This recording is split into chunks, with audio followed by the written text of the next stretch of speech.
What do America's tallest sand dune, the birthplace of flight, and a towering lighthouse have in common? We found out, and we're going to take you there today. We started our day out at Jockey's Ridge State Park. Here's the parking lot. There's plenty of room for parking, very easy to access. As you make your way up from the parking lot to the pathway, you'll see signs for the hang gliding school. This is also where you rent sandboards from.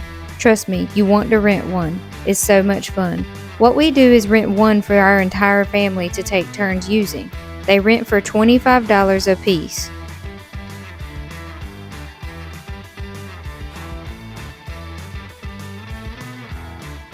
The next stop you'll come to off the pathway is the main building, which has a small museum and information inside as well as bathrooms. You'll want to hit those before heading out. Continuing on the pathway, you'll see there are foot washing stations available for after you hit the dunes. There are also drink vending machines as well as more bathrooms.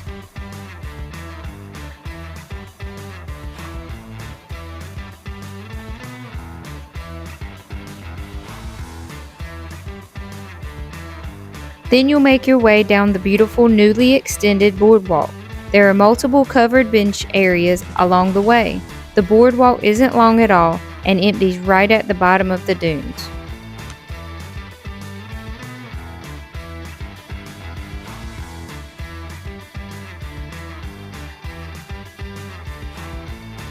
Once you've emptied out at the bottom of the dune, you'll see to your left is the hang gliding area. As you make your way to the right, you can climb up the dunes to the tallest point. This area on the right is usually where people do the sandboarding and kite flying. Up here, you'll see beautiful panoramic views of both the sound and the ocean. While we're up here, I'll give you a couple interesting facts. This is the tallest active sand dune on the East Coast. Kitty Hawk Kites operates the world's largest hang gliding school right on the dunes.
Here we are at Bodie Island Lighthouse.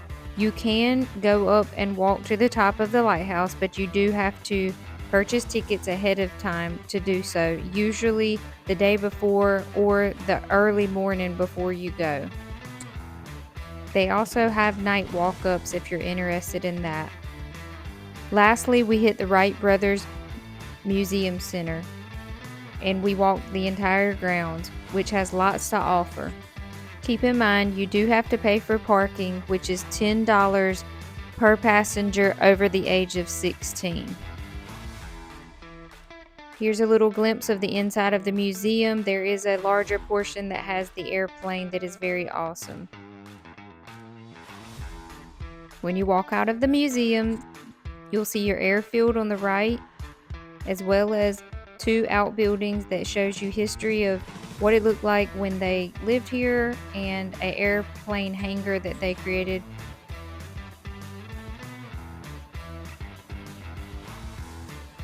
We took the time to walk up to the memorial. It's definitely worth it. Another cool fact to share is that the granite used to construct the monument was quarried in Mount Airy, North Carolina. So, to answer the question of what do these all three have in common, you could take a day trip to visit them, or you could spend an entire week exploring these wonderful locations in the Great Outer Banks.